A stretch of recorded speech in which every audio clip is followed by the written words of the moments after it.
Welcome to Interpersonal Communication, Principles and Practice, Chapter 7, Self-Disclosure and Privacy. We'll begin with our chapter objectives. After studying this chapter, you should be able to do the following. Explain the reasons why we self-disclose. List the costs and benefits of self-disclosure.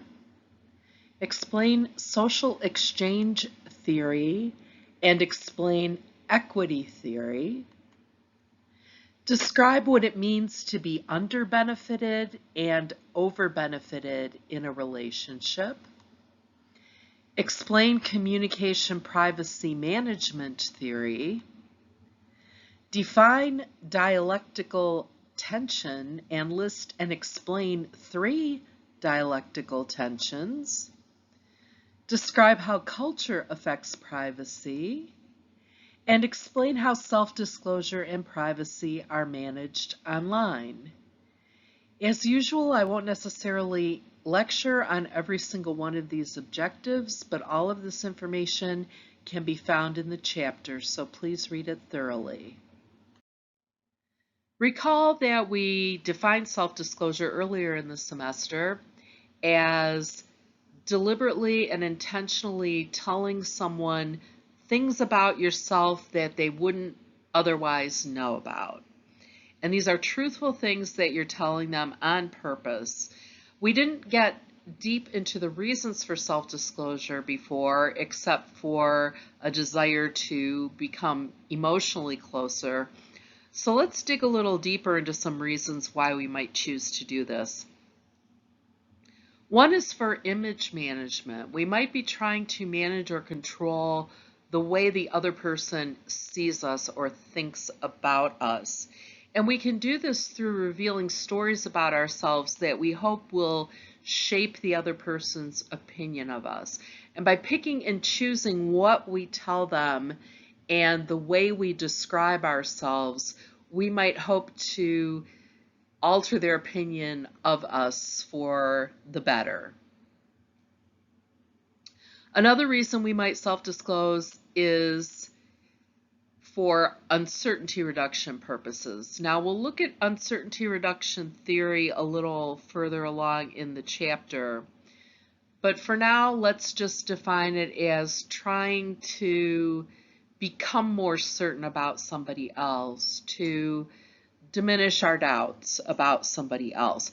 And one way we might do this is through self-disclosure with the expectation of reciprocity. So if we want to get to know somebody else better, we might reveal some personal things about ourselves in the hopes that they are going to respond in kind and tell us some personal things about them. A third reason why we might engage in self-disclosure is called catharsis. And the word catharsis means purging. So it means to spill your guts so that you feel better, to talk out your problems, to feel that somebody else shares your views or shares your problems, or to seek comfort from the other person during your act of catharsis. Uncertainty reduction is an important interpersonal concept. It tells us that interpersonal uncertainty is unpleasant, so we are motivated to reduce it so we can explain and predict what another person is thinking or what their motives are for their behavior. So it tells us that we're uncomfortable when we don't know what a person's thinking or how they're going to behave, so we try to reduce that doubt. We try to reduce that unknowing. And we do this in a number of ways. We can reduce our uncertainty about another person in any of these 3 ways. The first, passive. We can observe them.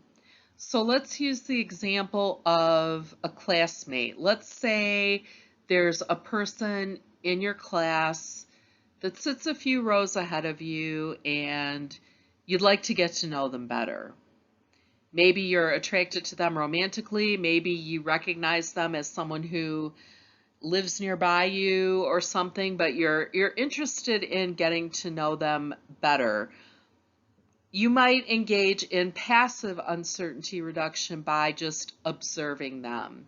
You might watch them talk to other people and see if they're a person who laughs often, or are they a person who seems welcoming of other people approaching them? Do they keep to themselves? How do they behave? That might reduce your uncertainty about them and allow you to make some predictions.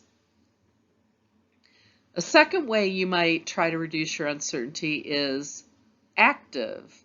And if you're active, that means you manipulate your environment or seek information about the person. So manipulating your environment might mean that you switch the chairs around so you are now sitting near this person, and you can eavesdrop on their conversations a little better. Or you might arrive early so you can observe them from a different part of the room or something like that, but you're manipulating the environment somehow so that you can get a closer impression of how they are.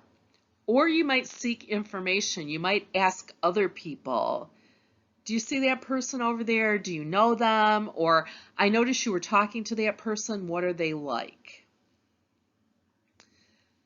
The interactive method of uncertainty reduction is to actually engage with the person. So to communicate directly, to go over to them and sit down and introduce yourself and ask questions, things like that. You might self-disclose in the hope that they will reciprocate and self-disclose back. So make sure you understand the difference between these three ways of uncertainty reduction. Passive, you're an observer. Active, you're still not engaging with the person. This active and interactive are often confused with each other. Active means you manipulate the environment or you ask other people about them. So you are doing something, but you're still not engaging directly with the person in that middle stage. And then the interactive stage is where you would engage with the person directly. When choosing to self-disclose, we need to consider a couple of contexts of self-disclosure. We need to think about the relational and the environmental context in which our self-disclosure is taking place.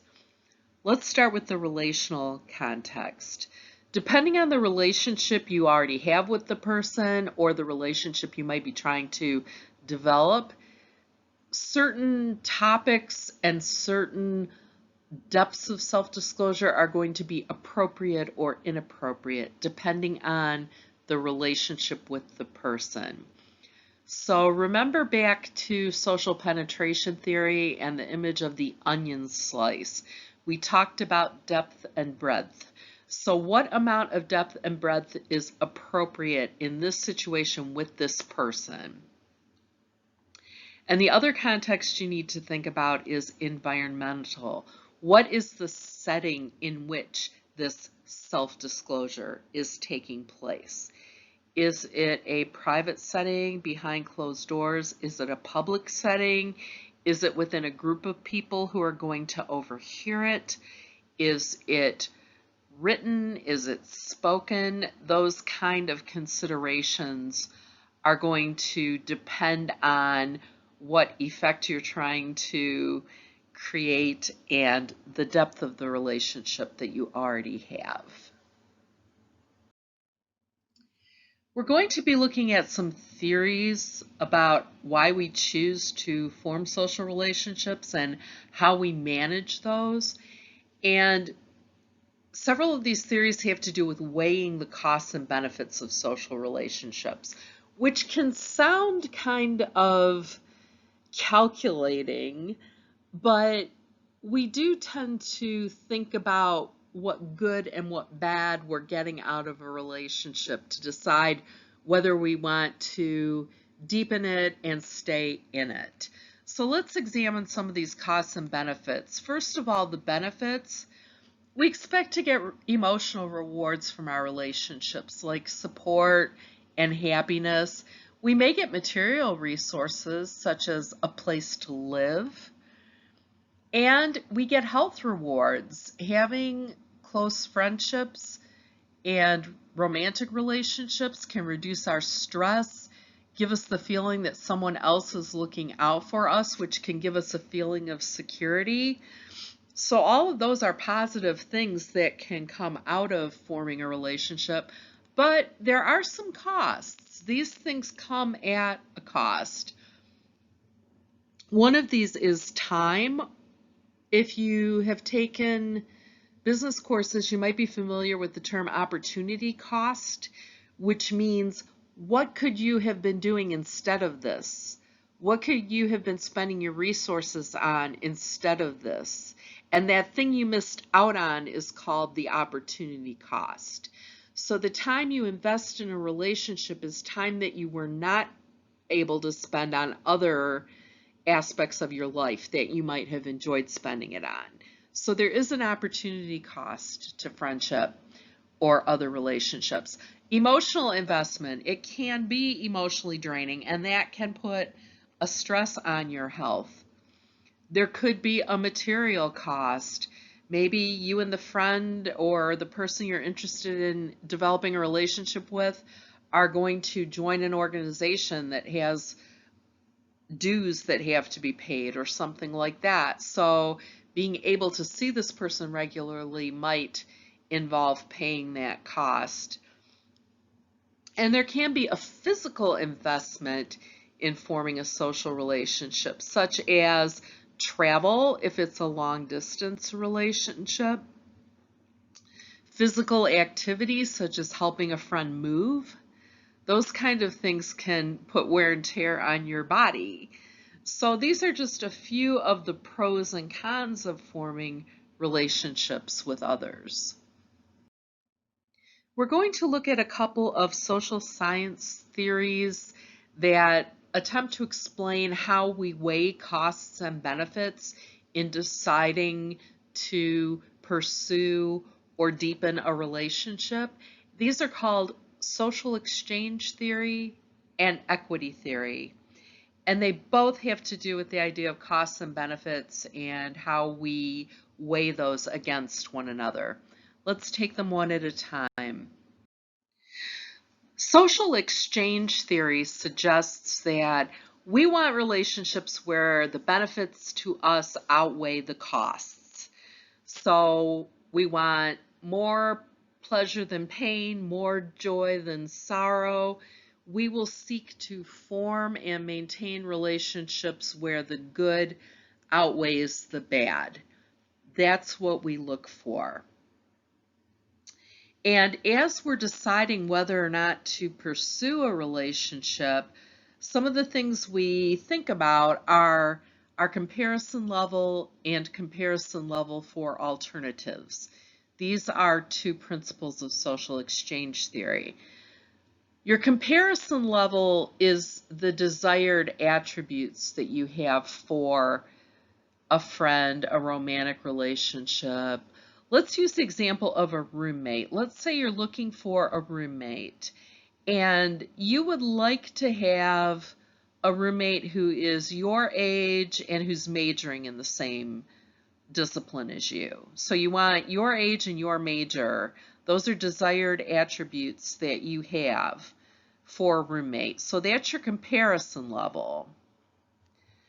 Your comparison level for alternatives is your group of available options that you are going to select from. So let's say that you've posted a notice that you're looking for a roommate and you got 3 responses. So you have these 3 options.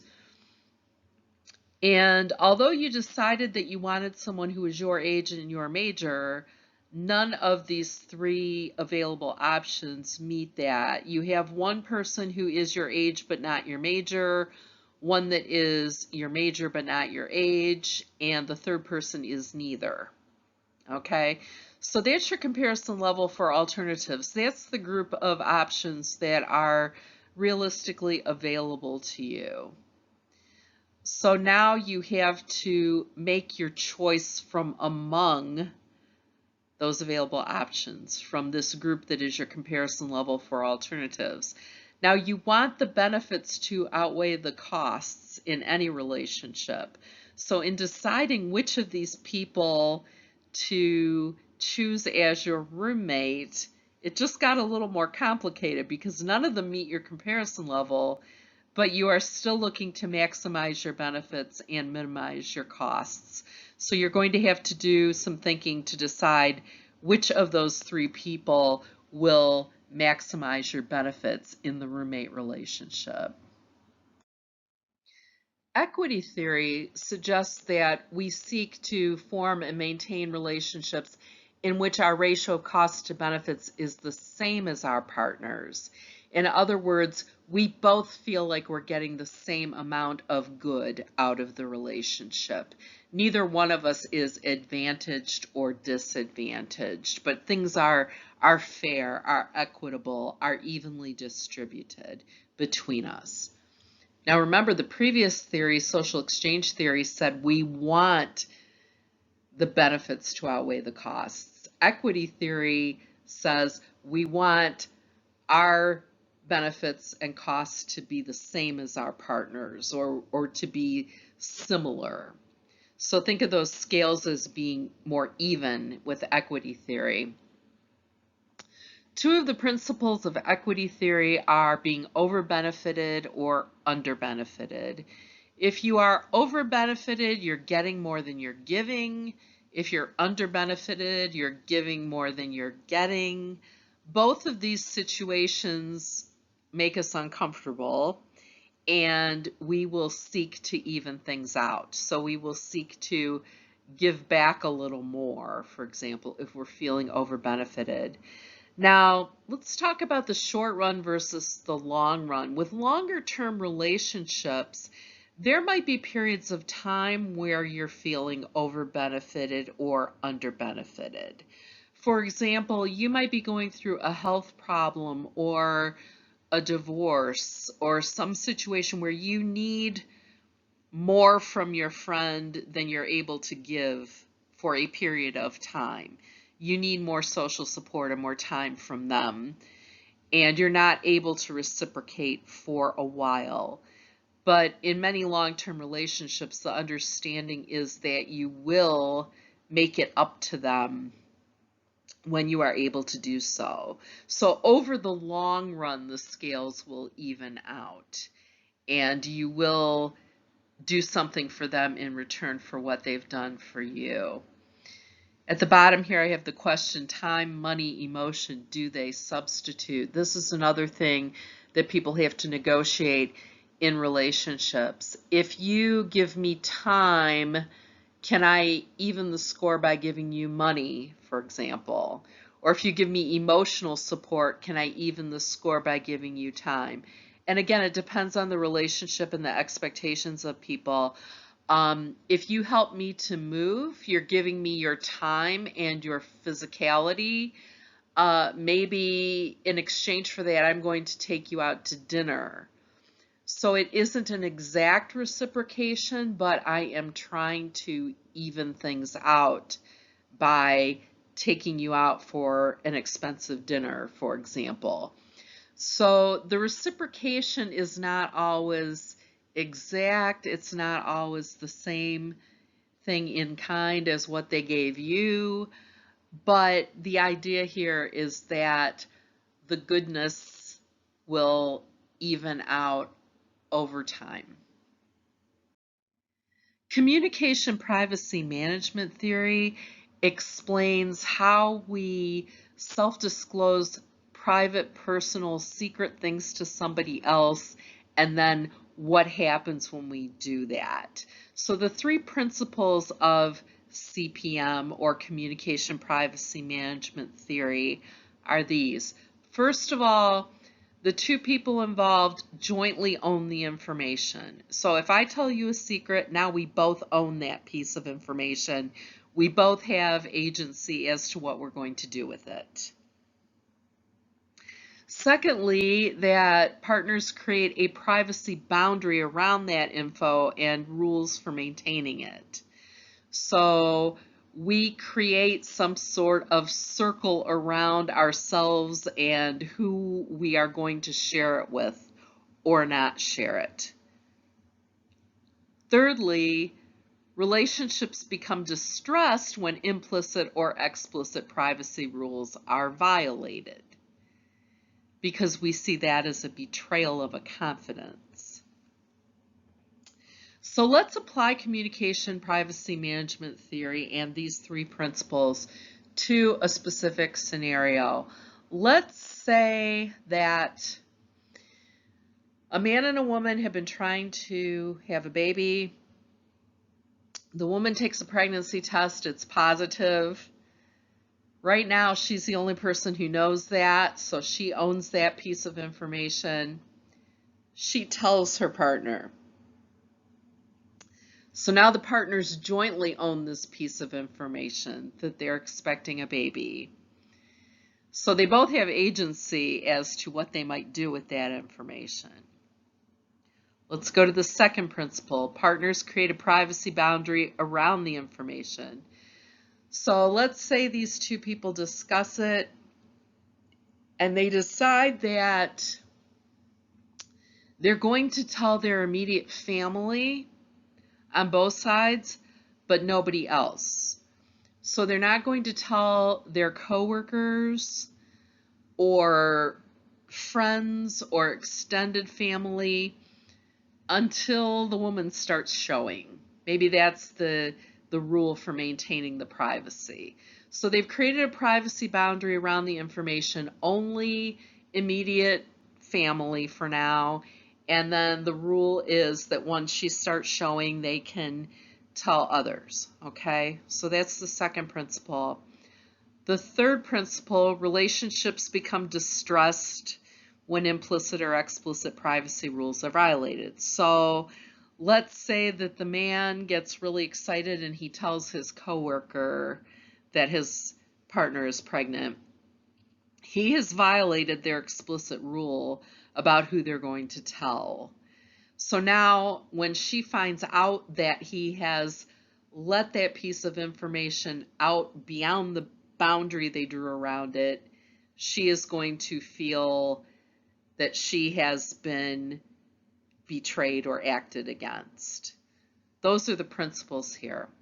So let's look at some other scenarios where communication privacy management theory might apply. We already talked about pregnancy, but here are some other pieces of information that people might prefer to keep private and might disclose to someone in confidence. And once they do, they and the other party jointly own that information. So what kind of a boundary might they draw around that information? Something like an addiction, or maybe a relative has been put in jail and you need to borrow bail money from somebody. Maybe a couple has decided to divorce or decided to become engaged. And perhaps they draw a boundary around that information. For example, with the divorce, maybe they'll decide that they're not going to tell the kids just yet, or maybe they'll decide that they're going to get through the holidays first before they tell anybody, something like that. And then, of course, any violation is going to have consequences, usually relational consequences of people feeling violated and feeling that their confidence was broken, and that can result in a deterioration of the relational bond.